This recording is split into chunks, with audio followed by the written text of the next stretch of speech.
Hi there, I'm Jennifer from savorwithjennifer.com. Today we are making a slow cooker French dip sandwich. It is fall apart, fork tender, crazy flavorful, and so easy. To begin, I have a 3-pound chuck roast. I'm going to trim a few of the larger pieces of fat around the edges. I'm going to season it with kosher salt and fresh cracked pepper, and then we're going to sear it in a very hot skillet on both sides to develop a really nice crisp crust before putting it in our slow cooker.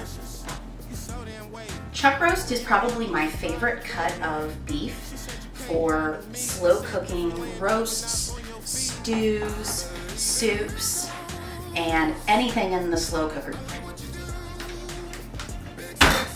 Take a look at the other side. There's a little bit of silver skin. We'll go ahead and remove that. All right, I'm pretty happy with that. Next, both sides, a nice amount of salt and pepper. Pat it in.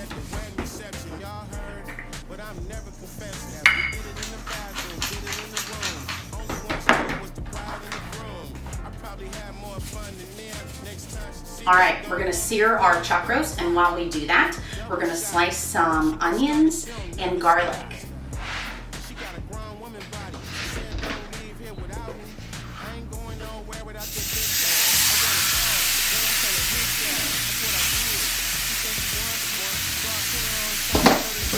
All right, our chuck roast is gonna sear for about 3 minutes per side at a very high temperature to create a really fabulous caramelization and crust on this roast, because that is flavor. We're gonna slice 2 cups or so of onions, which is 2 to 3 depending on your onion size, and then we're gonna slice or mince 3 cloves of garlic to go with this. Half of these onions are gonna go below the roast in the slow cooker, and the other half is gonna go directly on top. After the roast is cooked to fork tender, beautiful beefy wine goodness perfection, we're going to stir it all together and serve it on toasted hoagies with some white melty cheese.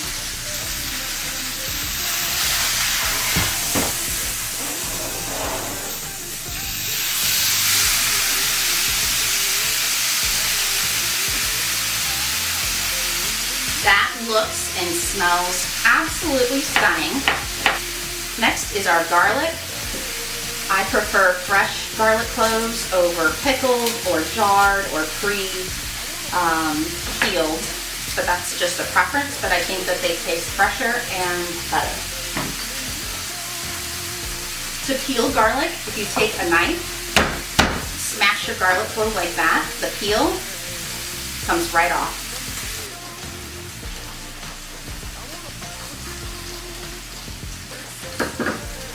All right, that roast is about done on the second side. We're gonna go ahead and pull it and let it rest for just a hot second while we finish prepping our ingredients.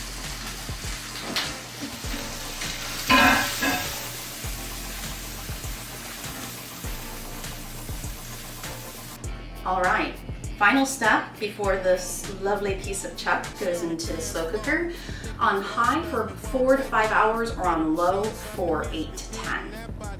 We are going to take 1 to 2 tablespoons of your favorite mustard. I really like a coarse ground Dijon mustard, and the mustard is going to do 2 things. One, it's going to add an element of flavor and umami to our roast, because this recipe does not have a can of anything in it. These ingredients are simple, they're natural, they're perfect.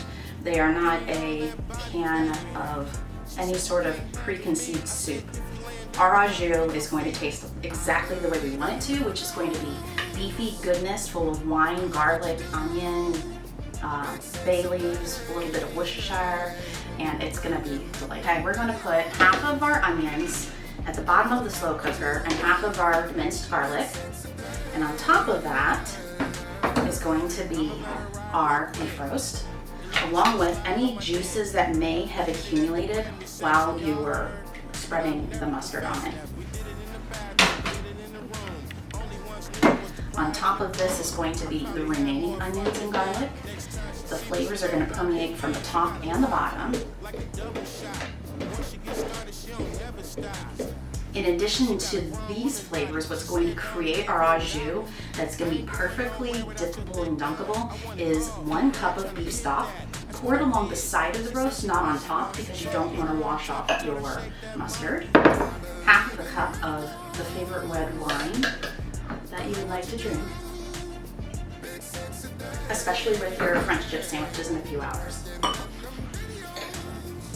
Also 1 tablespoon of Worcestershire. The Worcestershire adds the perfect amount of umami and saltiness and just a background flavor that you don't taste Worcestershire, but you taste the lack if it's not there. I'm going to move this around just a little bit so that everything is perfectly combined. We're going to snug 2 bay leaves, fresh or dried, in there. And then we are going to turn this, today we're going with high, so this is going to cook between 4 to 5 hours until it's perfectly fork tender with the lid on without disturbing. So I'll see you in a few.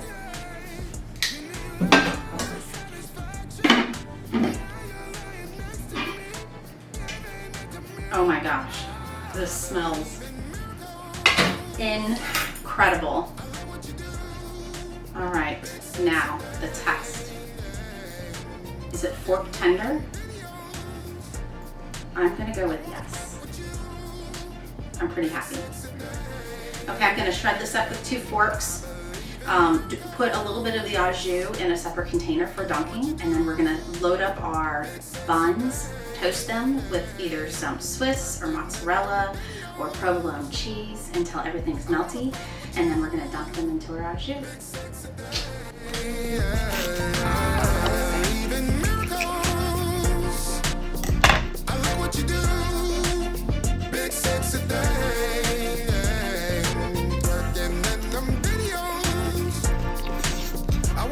Mm.